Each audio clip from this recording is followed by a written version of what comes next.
Every Friday, we get to wrap up our week. Johnny and I both kind of like shuffle in our chairs and get ready to rock. We buckle up for a tradition that gives you the microphone. We dig into our inbox, all of these real emails to talk@ryanjesperson.com.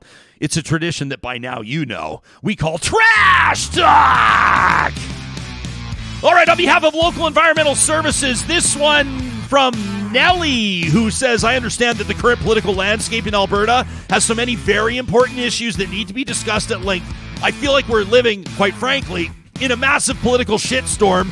But as a teacher and a parent of 4 young kids, public education is still at the top of my list of concerns relating to this upcoming election. I'm wondering, Ryan, if we can maybe touch on this. Please ensure that you're using your platform to keep education as a major election issue. I've been participating in roundtable discussions about curriculum. I've been speaking to school board trustees about class sizes. I've written the Minister of Education multiple times, and quite frankly, it feels hopeless. People don't seem to care, and people won't care unless their own child falls behind or completely falls through the cracks. I'm so very tired of hearing it all fall on the backs of teachers. The Alberta Teachers Association completed a survey of teachers in the province, class sizes, complexities, and the results are dismal. It's not surprising, but it's hard to swallow as both a parent and a teacher. Public education is in a crisis state. Still, I'm unsure what to call it, but teachers and students,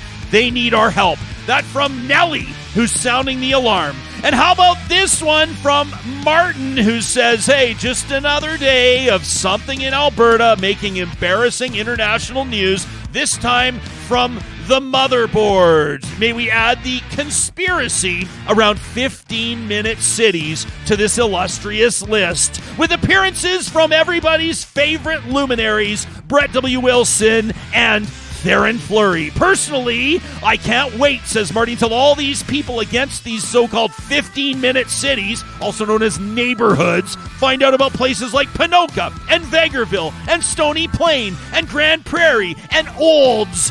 The horror they will experience when they find out that 15-minute communities exist all over rural Alberta. They're everywhere. They're surrounded. There is no safe place left for them to go. Who knew people could be so outraged over a conference, the World Economic Forum? Anybody that's been to a conference can tell you how boring they can be. Meantime, a person falling fast into conspiracy theories, and who conspiracy theorists gravitate to more and more, anybody who still trusts the media, apparently, is some sort of a fool. Elon Musk recently gave a talk at something called the World Government Summit. If ever there was a big flashing neon sign of a name for these conspiracy theorists to grab onto, it would be World Government Summit. But I'm sure for many, that one's maybe not bad because Elon's there. For others, hosted by the Saudis, not that other religious group, so it's got to be good. Everything, says Marty, is both hilarious and terrible at the same time.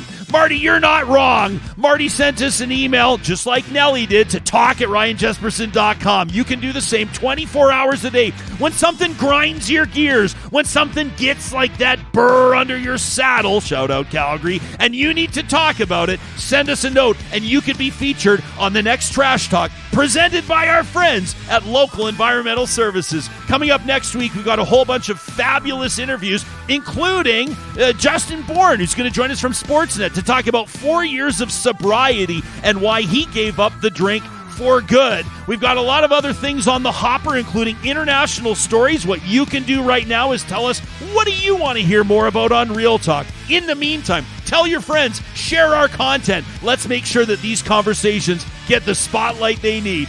Thanks for making time for us. We're off Monday. It's Family Day. We'll see you bright and early, live Tuesday, right here from the Real Talk studio.